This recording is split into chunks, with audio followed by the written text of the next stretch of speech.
كلا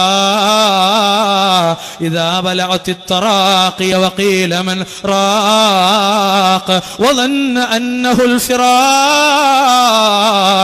والتفت الساق بالساق. മനുഷ്യന്റെ വേവലാതി വിശുദ്ധ ഖുർആൻ അങ്ങ് വിശദീകരിച്ചു തരികയാ. ഇനി നിങ്ങൾ നോക്കണേ, ജാഅത് സക്രത്തുൽ മൗത്ത് ബിൽ ഹഖ് ദാലിക മാ കുൻത മിൻഹു തഹീദ്. മരണത്തിന്റെ വെപ്രാളം സത്യമായും വന്നു കഴിഞ്ഞു, അതിൽ നിന്ന് തെന്നിമാറാൻ നിനക്ക് കഴിയില്ല. നമുക്കാർക്കും ആ മരണത്തിൽ നിന്ന് തെന്നിമാറാനാകില്ല. ആ മരിക്കാൻ വിധിക്കപ്പെട്ട നിമിഷത്തിൽ മനുഷ്യരാശി പറഞ്ഞു പോണ വ്യത്യസ്തമായ വ്യാകുലതകളും വേവലാതികളുമുണ്ട്. ജീവിതത്തിലേക്ക് മലക്കുൽ മൗത്ത് കടന്നു വരുമ്പോ മനുഷ്യൻ പറഞ്ഞു പോണ ഒരു വർത്തമാനം എന്താണെന്നറിയോ?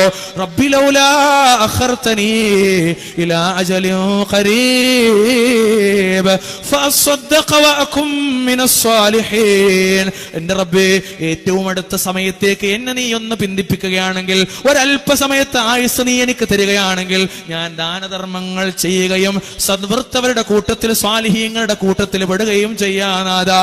ഞാൻ ദാനധർമ്മം കൊടുത്തോളാനാഥാ, ഞാൻ മുത്തഖീങ്ങളുടെ ജീവിതം നയിച്ചോളാനാഥാ, ഞാൻ സ്വാലിഹിന്റെ ഗണത്തിൽ ഉൾപ്പെടാൻ ശ്രമിച്ചോളാനാഥാ.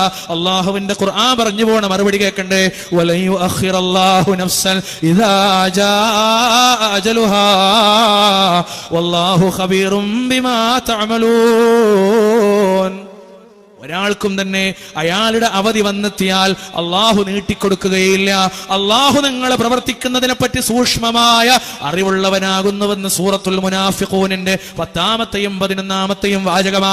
മരണമങ്ങ് മുന്നിൽ കാണുമ്പോ മനുഷ്യന്റെ കോലമങ്ങ് മാറും, മരണമങ്ങ് മുന്നിൽ വരുമ്പോ മനുഷ്യന്റെ ചിന്തയങ്ങ് മാറും, മരണമങ്ങ് മുന്നിൽ വരുമ്പോ മനുഷ്യനങ്ങ് നന്നാകാൻ ശ്രമിക്കും, മനുഷ്യനങ്ങ് പറഞ്ഞു പോകും. ഹത്താ ഇദാ ജാഅ അഹദഹുമുൽ മൗത്ത് ഖാല റബ്ബിർജിഊൻ.